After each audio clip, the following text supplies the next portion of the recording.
All right, back for another beer review, and today I'll be reviewing yet another beer from Hop Butcher for the World, and they're out of Chicago, Illinois, and this is their Bughouse Square. So they're calling this one a Citra, Mosaic, Simcoe and Nelson Sauvin-hopped Double IPA. Comes in at 7.5% alcohol by volume.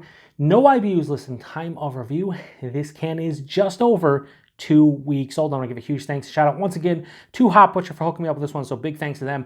In the description box, I'll post a link to the beer mail unboxing video I did that contains all the goodies they hooked me up with. And this is the second one that I'm reviewing from the box. And I've heard really good things about this one in the past. Never had a chance to try it. I believe the last time they released this one was back in the summer of 2021.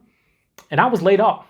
I had just underwent open heart surgery to replace my aortic valve, so I didn't get a chance to try this one. Luckily, they have rebrewed this one numerous times, and I'm really happy to see how this one is. So can't wait to get into it. Did not look at the tasting notes like I have been for pretty much the past dozen or so Hop Butcher beers. It makes it way more fun when I go into it with kind of like an open mind. Just for me personally, probably doesn't matter too much for most of you out there, just me. So yeah, wow, that's pouring out really, really light. Ooh, so the head's kind of, ooh, did I give it a super aggressive pour or is it a little bit more carbonated? Maybe a little bit of both. That head is fucking insane. So I don't think I've ever had a head generated this big in this Hop Butcher glass. So that has that turkey gravy-esque kind of look to it. Very murky and turbid. Has like more of like a darker orange color. Can't see through it. It's basically opaque. About a 3-finger off-white, super creamy looking head. Yeah, that looks crazy. I didn't expect that. I mean, I guess I poured it a little bit aggressive. I don't know. I'll have to look back, but I don't think it was that aggressive. Oh boy. That fucking smells dynamite. So even though the Nelson is the last hop listed, I'm getting like white wine, white grapes, big. A little bit of like a red berry. There's passion fruit and pineapple guava. There's a lot of tropical influence to this one. It's like boisterous, dare I say bombastic. Shout out to Paul over at PaTroll, who's intense, very like burning my nostrils with just tropical fruit goodness. It's very, I don't say this about a lot of Hop Butcher beers, but it's extremely juicy in the nose. It just smells juicy and sweet, like sweet fruits, juicy fruits. Ooh, smells awesome. Maybe a little bit of like a sweet citrus too, like an orange, like a blood orange or something. Not really grapefruit or like lemon or anything like that. More of an orange. The head's starting to dissipate and it's really starting to open up. It smells fresh too, and this is just over 2 weeks old. And truth be told, Hop Butcher a lot of times will send me beers, and sometimes they're older, sometimes they're 4 to 6 weeks old. Whenever I get a box, but sometimes they'll send them and they're quite fresh, and it all depends on how quickly I can get to them. Luckily, with this box, the first two I got to, I think the Meet the Mosaics was just over 3 weeks old or 3.5 weeks old, and this is just over 2 weeks old, and you can tell the difference between drinking this at just over 2 weeks old to probably when it's, just over 6 weeks old. It definitely noticeable. It fucking smells. This smells awesome. Yeah, I want to get into it. So cheers, everybody. Thanks again to Hop Butcher.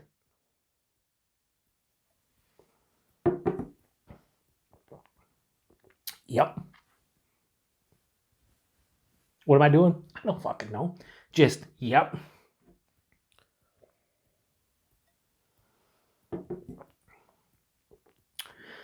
If you watch this review to this point, throw in the comment section, yep. Just, yep.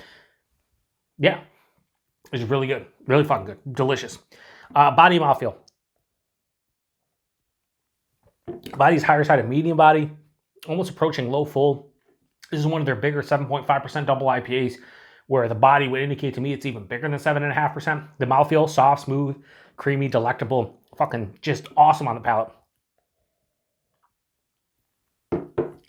The taste, not as good as the nose, because I'll tell you right now, the nose, 4.75, 4.8 area, like it's fucking great. The taste, just a little bit muted from the nose, like 85 to 9% of what the nose is. Still fucking spectacular. Man, right up front, it's juicy, sweet, orange.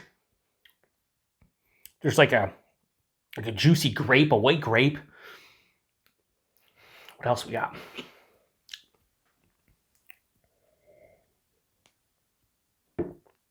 Passion fruit, pineapple. It's just all juicy though. It's so fucking juicy at the front of the palate. Passes through about halfway through. There is a big blast of this like resinous, earthy, herbaceous dryness. More of an earthy, like grassy type of vibe, but man, is it different.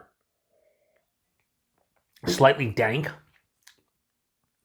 It stops that sweet. I mean, the first half of the palate is fucking crazy.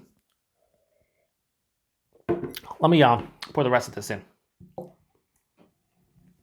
Yeah, I think I just poured it like an idiot because, I don't know what I'm doing. 1,100 plus reviews? I have no idea what I'm doing. You should probably know this by now if you watch the channel.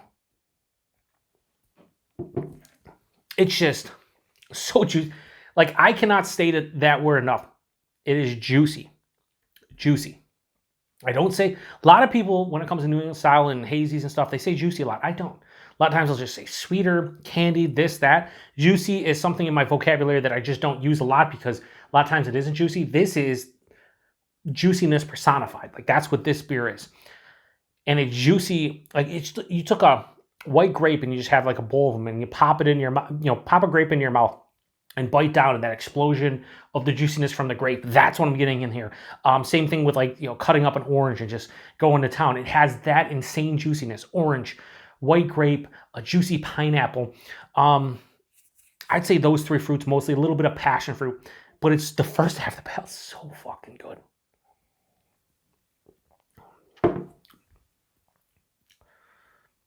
The second half, though, stops it from being too sweet, which is a welcome addition because it's juicy, it's fruity, it's sweet at the front of the palate.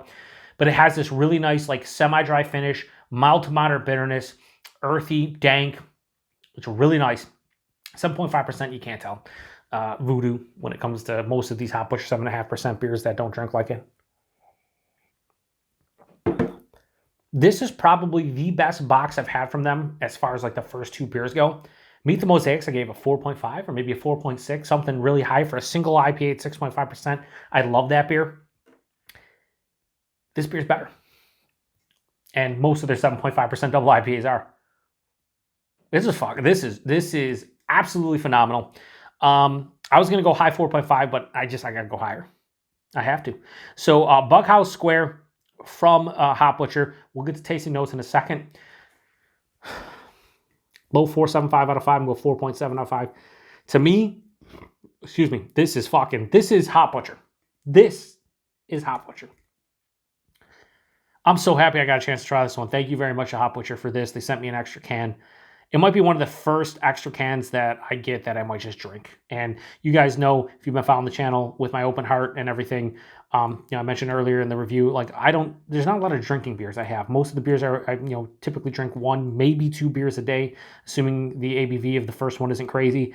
And I can't just really have drinking beers. Most of them are reviewing beers. So I think this will be like the first beer that maybe I keep and just drink myself. I don't know. It's that fucking good. All right, tasting notes before we get price and availability. Tasting notes. I can't even read them. The fuck? So, tasting notes. I can barely fucking make it out. It says ripe fruit. I would say juicy fruit. Ripe fruit, sure. Like, it has a sweet, ripe fruit kind of component. I'd say juicy, so kind of there. Zesty citrus. Yeah, okay, sure. Again, I'd say juicy citrus because everything's juicy.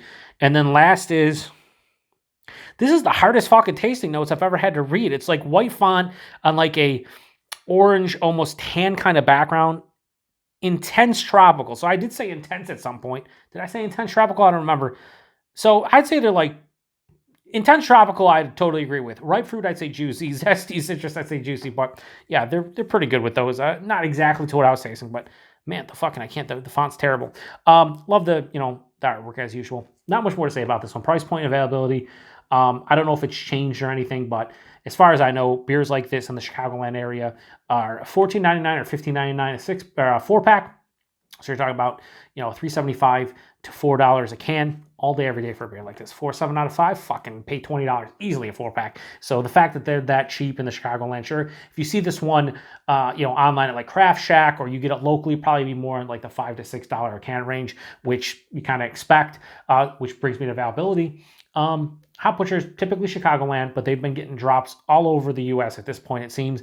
And you can get them online at craftshack.com. I think maybe Craft Beer Kings, but definitely Craft Shack. And yeah, not much more to say about it. So the first two beers out of this recent box, Meet the Mosaics and this, raising the standard for me when it comes to Hop Butcher. It's so fucking good. I will say, there's a little bit of a hot burn on the back of the throat as I continue to drink on this one. Little bit. So if I was to revise my rating, I'd go maybe like 4.6. We're going to keep 4.7 because that's what I said. I'm not going to change it. But there's a little bit of hot burn as I continue to drink on it. That will be gone in probably a week or two. If you drink this around like the month mark or so, should probably be no hot burn. A little bit. And that's where I don't drink a lot of super crazy fresh Hop Butcher, mostly because of my own fault, but a little bit of hop burn, but not much. This is fucking great. So if you've had this one before, whether it was this release or prior releases, let me know what you think about it. Huge thanks to Hop Butcher for all the beers they send me. I'm just grateful to be able to try some of their delicious libations. Like, to me, the fact that a brewery sends me beers to see what I think about them. And here's the beautiful thing about Hop Butcher. I don't know if I've mentioned this in any reviews. Jeremiah, who typically sends these out, he, from the beginning, said, we're going to send you beers. We want your honest opinion. We don't want you. You don't have to do anything. You don't even have to review all the beers. That's what he said originally. You don't have to review all the beers because just want your honest feedback. And that's the beauty about Jeremiah and Hop Butchers, that they send these beers our way, a lot of other beer tubers, and all they want to hear is our honest feedback. And for this one, don't change anything, Jeremiah. Don't change anything, Hop Butchers. This is fucking great stuff. This is a delicious beer, and I'm so happy to be able to try it. So not much more to say about it. Thanks to everybody stopping by for another beer review here on the Beer Patrol. To the next one. Cheers. It's probably a longer review. I apologize, but hit me in the feels, and sometimes you just got to go with it. So cheers.